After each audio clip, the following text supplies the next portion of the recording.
We are in hell when we fail to exist. We are in hell when we nail hands at wrists. Sweat has something to do with movement, and that movement could be related with work, could be related with dance, could be related with fight, could be related with the rhythm of life. Sweating is part of very different moments in our lives. I think it's part, for example, of moments where we are engaged in situations that we convention as being pleasurable. For example, having sex or like sunbathing or dancing or I don't know, to be engaged in situations where they're pleasure.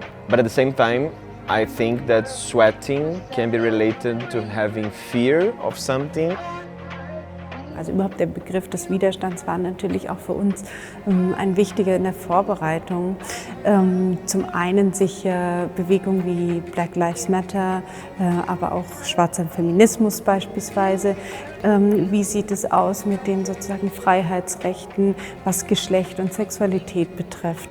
Die Ausstellung bringt 30 Künstler, Künstlerinnen und Künstlerkollektive in einer Gruppenausstellung zusammen. Die Positionen haben einen sehr diversen Hintergrund, sowohl altersmäßig als auch geografisch, sowie auch was ihr persönliches Umfeld oder ihre Themen betrifft.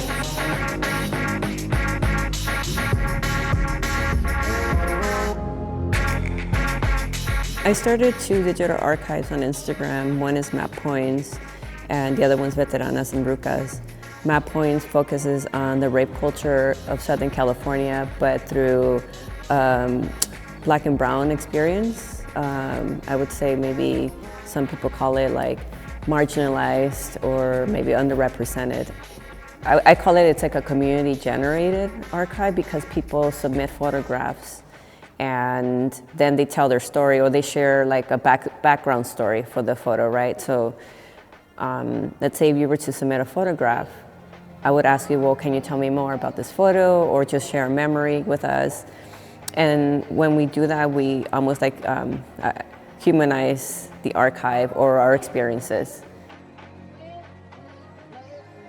And I started this project by writing like you can say a poem, like in French you could say cadavre exquis, because each time I perform, I continue writing what it comes to my mind, and actually what I'm doing in a way is describing what I'm feeling while I'm doing the performance, little by little. So it becomes like a very, very long and physical way to write some very simple thoughts. The t-shirts are like the book, are like the pages. It's like the main pages where I'm writing what I'm living. So the t-shirts are the objects that can show what is written, and are the objects that has also the impregnance of my sweat, of the effort that I've done like each day, dancing like crazy and sweating. But there's something about the connection with my body, you know, I'm like living something of my body on the piece that I can show. When Schneider invited me to collaborate in the show, she had in her mind Carnaval da Vitória by the great Antonio Ola, a visual artist and filmmaker from Angola.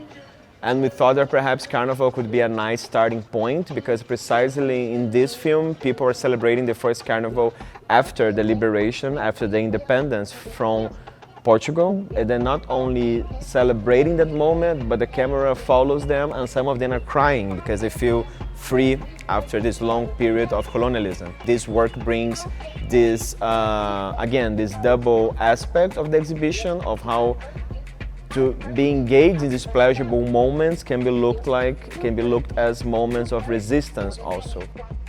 When I made this piece, I was thinking about the experience of the carnival, right? And the experience of the militants and the experience of protesting, right?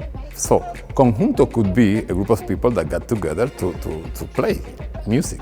But conjunto could be also a group of people that get together to try to change things for the better way of living, you know.